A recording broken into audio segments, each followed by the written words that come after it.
Beginner mistakes. We've all done them, we've all been there, but they can all be broken. This video will show you 10 of the most common ones and one bonus. Look ahead on the trail. No matter how good you are or how many years you've been riding, it's so easy to subconsciously look at your front wheel while riding. The further ahead you look, the better. Also note, where you look's where you go. Look at that big rock, that's where you're going.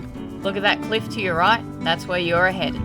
Look at where you want to go, not where you don't want to go. If you're going down a hill, you should be standing the whole time. Let the bike move under you and let your arms and legs absorb all the bumps. To help this, drop your seat before the descents, then lift it back up on the climbs.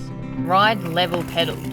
Unless you're going around a turn, where on occasion dropping your outside foot is alright, level pedals the whole time. Unless you're riding cross country, have a somewhat flat brake angle. I know a countless number of people who ride with their brakes pointed like this. Loosen this bolt and roll them back to a point where there's a straight line from your shoulder to your finger. Multi-finger braking. Unless your brakes are near impossible to move in, you should be using one finger. 2 or even 3 finger braking will only make it harder for you to grip onto those bars.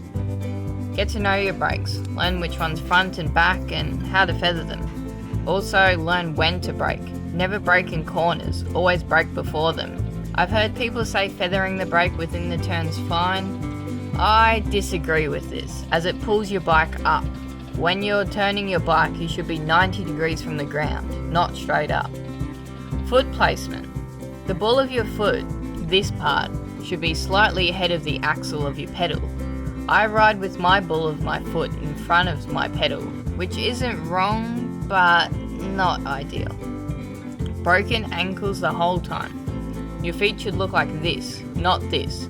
When going into bumps, the forces will go into your bike and not over it. Get into the right gear. When going downhill, get into a hard gear. Uphill, easy.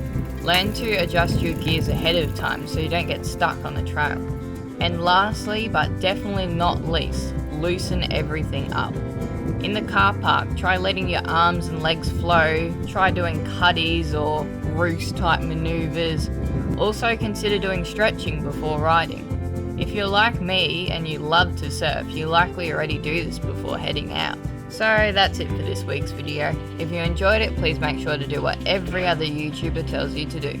Thanks guys.